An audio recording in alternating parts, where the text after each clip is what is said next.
अस्सलाम वालेकुम। जिस इंसान पर जादू होता है इस पर ये 5 अलामत जरूर होती हैं। जादू का असर आप सल्लल्लाहु अलैहि वसल्लम के ऊपर भी हुआ है। कुरान मजीद में अल्लाह पाक इरशाद फरमाते हैं, और वो यहूद तो इस चीज यानी जादू के पीछे भी लग गए थे। हजरत सुलेमान अलैहिस्सलाम की हुकूमत में शयातीन पढ़ा करते थे। हालांकि सुलेमान अलैहिस्सलाम ने कोई कुफर नहीं किया, बल्कि कुफर तो शैतानों ने किया जो लोगों को जादू सिखाते थे, और इस जादू के इल्म के पीछे भी लग गए जो शहर बाबुल में हारूत और मारूत नामी 2 फरिश्तों पर उतारा गया था। वो दोनों किसी को कुछ ना सिखाते थे, यहाँ तक के कह देते थे कि हम तो मुफ्त आजमाइश के लिए हैं, सो तुम काफिर ना बनो। इसके बावजूद वो यहूदी इन दोनों से ऐसा मंत्र सीखते थे जिसके जरिए शोहर और इसकी बीवी के दरमियान जुदाई डाल देते। हालांकि वो इसके जरिए किसी को भी नुकसान नहीं पहुंचा सकते मगर अल्लाह ही के हुक्म से, और ये लोग वही चीजें सीखते हैं जो इनके लिए जरर रसा है और इन्हें नफा नहीं पहुंचाती। और इन्हें यकीनन मालूम था कि जो कोई इस कुफर या जादू टोने का खरीदार बना इसके लिए आखिरत में कोई हिस्सा नहीं, और वो बहुत ही बुरी चीज है जिसके बदले में उन्होंने अपनी जानों को बेच डाला। काश वो इस सौदे की हकीकत को जानते। आप सल्लल्लाहु अलैहि वसल्लम पर यहूदियों का सहर करना और इसकी वजह से आप सल्लल्लाहु अलैहि वसल्लम पर बाज आसार का जाहिर होना और बजरिया वही इस जादू का पता लगना और इसका अजाला करना अहदीस से साबित है। सही बुखारी में एक हदीस है जो दूसरी हदीस की किताबों में भी दर्ज है कि एक मौके पर नबी अकरम सल्लल्लाहु अलैहि वसल्लम भी जादू के असर में रहे। हजरत ज़ैद बिन अरकम रजी अल्लाह ताला अन्हा से रिवायत है कि एक यहूदी ने नबी अकरम सल्लल्लाहु अलैहि वसल्लम पर जादू किया। जब आपने इसके असरात को अपने ऊपर महसूस किया तो जिब्राइल अलैहिस्सलाम तशरीफ लाए और सूरह फलक और सूरह नास, जिनको मास 3 कहते हैं, वही की गई। फिर जिब्राइल अलैहिस्सलाम ने आप सल्लल्लाहु अलैहि वसल्लम से कहा, यकीनन एक यहूदी ने आप पर जादू किया है और इसका तिलस्म फला कुएं में रखा हुआ है। नबी अकरम सल्लल्लाहु अलैहि वसल्लम ने हजरत अली को भेजा कि वहां से तिलस्म ले आए। जब वो इसे लेकर वापस आए तो आप सल्लल्लाहु अलैहि वसल्लम ने हजरत अली से फरमाया कि इसके गिरोह को एक एक करके खोले और हर गिरह के साथ इन सूरतों में से एक एक आयत पढ़े। जब उन्होंने ऐसा किया तो आप यूं उठ खड़े हुए गोया वो पहले बंधे हुए थे। आप सल्लल्लाहु अलैहि वसल्लम ने फरमाया, जो शख्स नजूमी के पास जाकर इससे कोई बात पूछे तो 40 दिन तक इसकी नमाज कबूल ना होगी। सही मुस्लिम ही की एक हदीस में रसूल अल्लाह सल्लल्लाहु अलैहि वसल्लम ने फरमाया कि शैतान अपने एजेंटों के बड़े बड़े कारनामों पर खुश नहीं होता, लेकिन इस बात पर बहुत खुश होता है कि इसका कोई पैरोकार मियाँ बीवी के दरमियान लड़ाई करवा दे। इस्लाम में जादू सीखना और जादू करना दोनों को कुफर करार दिया गया है, इसलिए जो कोई भी जादू करता हो इसके लिए शरीयत में बहुत सख्त सजा रखी गई है। अगर कोई जादू पर अमल करता हुआ पकड़ा जाए और वो तौबा ना करे और जादू करना ना छोड़े तो इसकी सजा मौत है। इस कानून की बुनियाद अल्लाह के रसूल सल्लल्लाहु अलैहि वसल्लम की ये हदीस है जिसकी रावी हजरत जंदब इब्ने काब रजी अल्लाह ताला अन्हा है।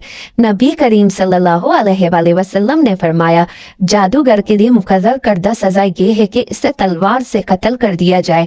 इस कानून पर खलफाए राशिदीन ने सख्ती से अमल किया।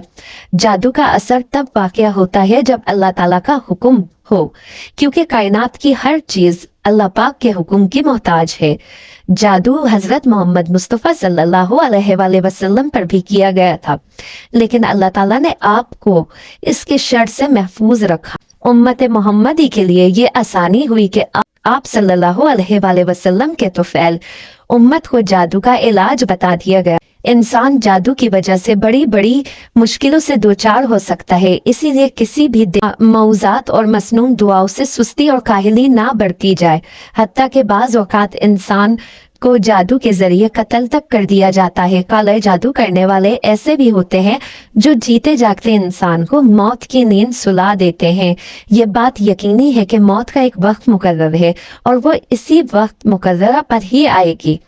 لیکن جس طرح ظاہری طور پر انسان کا قتل ہو جانا سبب کا درجہ رکھتا ہے، اسی طرح جادو کے ذریعے بھی سبب کے درجے نے قتل کیا جا سکتا ہے۔ جادو کرنے والا اور کرانے والا دونوں دائرہ اسلام سے خارج ہے۔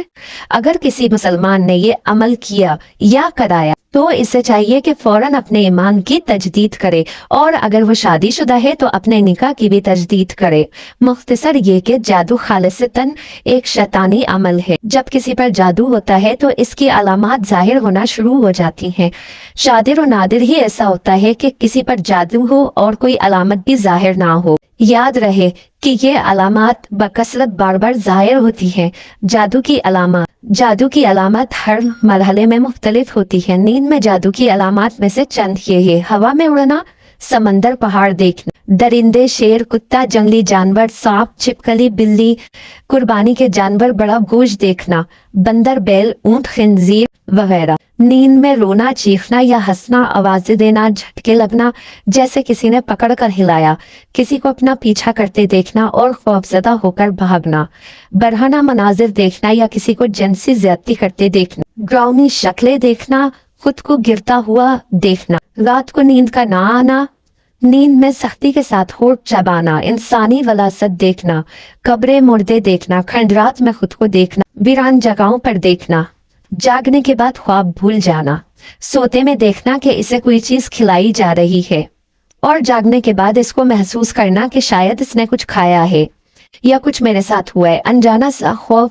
کہ گھر سے نکلا تو مر جاؤں گا یا موت کے وسوسے آنا، آج مر جاؤں گا یا کل مر جاؤں گا، سوچنے سمجھنے کی صلاحیت ختم ہو جانا، محسوس کرنا کہ یہ کام کوئی زبردستی کروا رہا ہے یا مجھ سے کہلوا رہا ہے، گھر والوں، بیوی، بچوں، والدین، بھائیوں سے نفرت محسوس کرنا، غیر ارادی حرکات کا سرزد ہو جانا، سر، سینے، کمر کے نچلے حصے یا کندھوں میں دباؤ، بوجھ اور درد محسوس ہونا، جسم کے کسی ایک حصے میں عموماً سر یا معدے میں مستقل درد رہنا اور دوائی سے فائدہ نہ ہو اور متلی آنا، پاؤں کی ایڑیوں اور پنڈلیوں میں درد رہنا، آنکھوں میں تیز چمک کا پیدا ہونا، سانس لینے میں تنگی ہونا اور دل کی دھڑکن کا تیز ہونا، سستی کا عادی ہو جانا، جمائیہ آنا، بہت زیادہ بھولنا اور بکثرت نیند کا آنا، نماز، قرآن، اذان وغیرہ سے کراہیت محسوس کرنا اور دین کے بارے میں کفر خیالات آنا، مسجد جانے سے گھبرانا، بیت الخلاء میں دیر تک ٹہرنا اور گناہوں کے جانب